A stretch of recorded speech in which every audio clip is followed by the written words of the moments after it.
Hi there, I'm a non-smoker and I think there's something smokers need to be more aware of. And no, I'm not going to talk about approximately 400 toxins in cigarettes, among which 43 known carcinogens. I'm not going to talk about the costs, I'm not going to talk about the littering, I'm not going to talk about the environmental costs, because I'm pretty sure that most smokers are to at least some degree aware of these things. However, I'm going to talk about something else, which is the stench, because there is a huge misconception about that. Most smokers seem to think that when they smoke outside instead of inside, the problem is solved. As I've said already, this is a huge misconception. So, well, what happens is when you smoke outside, you exhale smoke, but you do inhale some of it. And even if you don't fully inhale that smoke, it's still going to enter your lungs.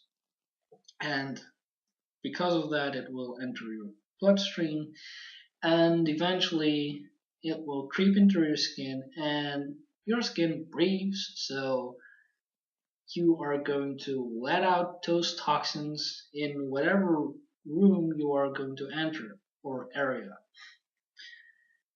And yeah, that is the case. So you, as a smoker, smell. You might not be aware of it, but you do, and you more or less distribute these toxins you have inhaled.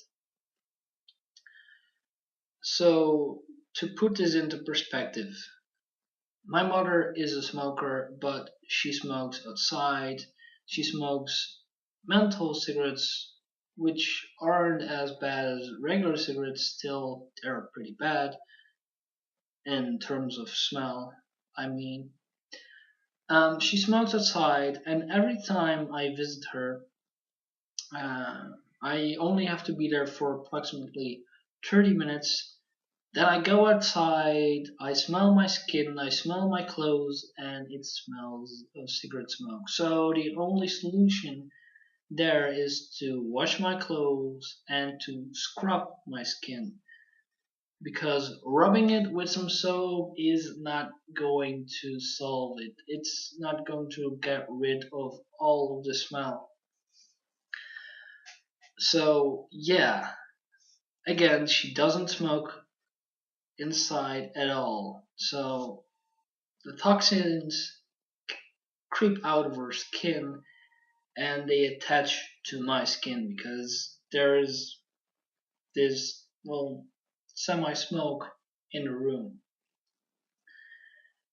And this even attaches to things like my laptop if I bring it with me, well, basically everything.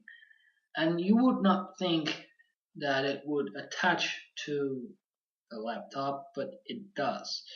It really attaches to everything. And if I take my laptop out, I put it on my desk after having been at my mom.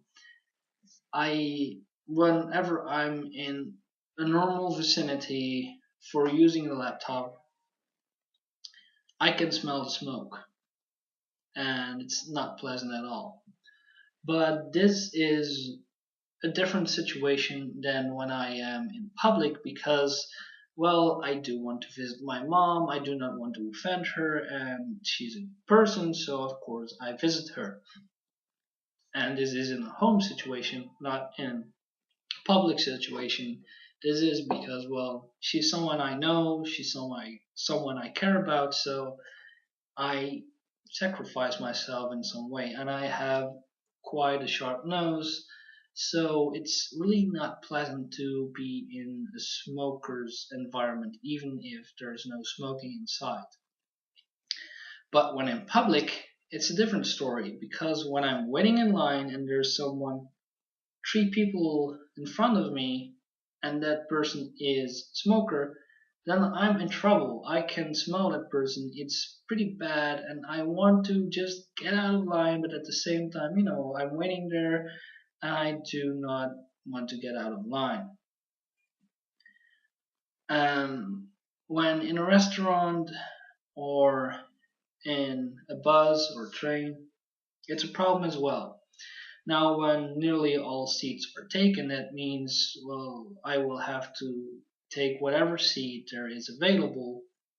But still, if that is next to a smoker, it's my choice to take a seat. So, more or less, no problem there. I see that as, well, my mistake. However, when I've already taken my seat in a restaurant, in a bus, in a train, and there are still plenty of seats available, and it's a near empty place, and a smoker comes in and comes sit, well, 2 seats away from me, I'm like, oh god, there's this smoker and he comes sit right in front of me, and oh god, like, doesn't he realize that he smells? That's what's going on in my head. But I do not want to say to that smoker, like, hey, could you move a little more away because your smell is annoying me. You can't really say that in a social situation. And you can't really move away either because, well, people will think you're nuts for changing seats.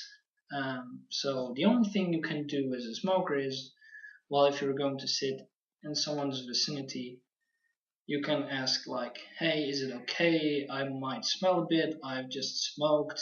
And if it's a problem to you, well, I could move to another seat.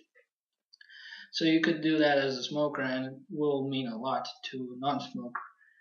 And I'm pretty sure that non-smokers will, in most cases, say, okay, it's fine, you can sit here, because they do not want to offend you, and, well, they appreciate it that you are kind, and that you do care about others. So, this is just something I wanted to share, and thank you for listening, and goodbye, take care.